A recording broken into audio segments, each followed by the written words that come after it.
Assalamualaikum, perkenalkan nama saya Atika Wahyuning Tias dari kelas 10 Agritan D, Mapel Sejarah.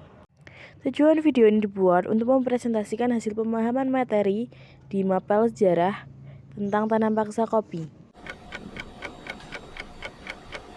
Topik yang akan dibahas dalam video ini adalah pengertian tanam paksa, tujuan tanam paksa, latar belakang dan sejarah tanam paksa, aturan tanam paksa, dan dampak dari tanam paksa.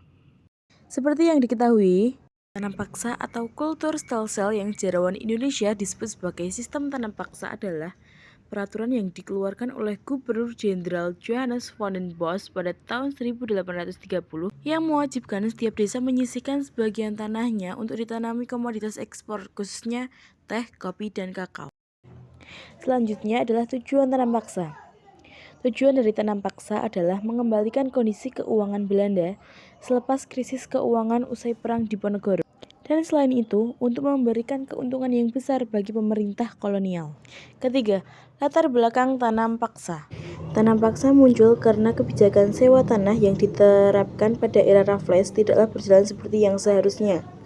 Bukannya mendapatkan keuntungan besar, sistem ini justru membawa kerugian dengan menurunnya pendapatan dari hasil pertanian. Hal tersebut kemudian menjadi dasar Van den Bos mencetuskan sistem tanam paksa sejak dirinya menjadi gubernur Jenderal Hindia Belanda pada tahun 1830. Kebijakan itu dikeluarkan sebagai upaya untuk mengatasi krisis keuangan yang dialami Hindia Belanda. Kultur stem cell. Secara harfiah, berarti sistem kultivasi atau secara kurang tepat diterjemahkan sebagai sistem budidaya. Yang oleh sejarawan Indonesia disebut sebagai sistem tanam paksa adalah peraturan yang dikeluarkan oleh Gubernur Jenderal Johannes van den Bos pada tahun 1830 yang mewajibkan setiap desa menyisihkan sebagian tanahnya untuk ditanami teh, kopi, dan kakao sebanyak 20% dari lahan tersebut. Dan untuk warga yang tidak memiliki tanah harus bekerja di lahan milik pemerintah dalam setahun 75 hari.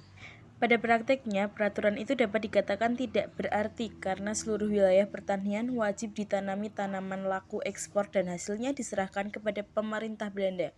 Wilayah yang digunakan untuk praktek Kultur stem cell pun tetap dikenakan pajak. Warga yang tidak memiliki lahan pertanian wajib bekerja selama setahun penuh di lahan pertanian.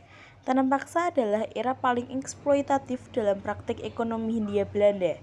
Sistem tanam paksa ini jauh lebih keras dan kejam dibandingkan sistem monopoli VOC, karena ada target penerimaan negara yang sangat dibutuhkan pemerintah. Petani yang pada zaman VOC wajib menjual komoditas tertentu pada VOC.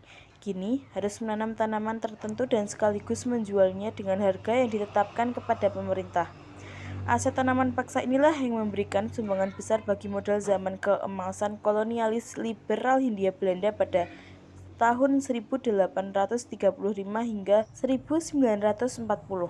Akibat sistem yang memakmurkan dan menyejahterakan negeri Belanda ini, Van den Bos selaku penggagas dianugerahi gelar Graaf oleh Raja Belanda pada 25 Desember 1839. Kultur stem cell.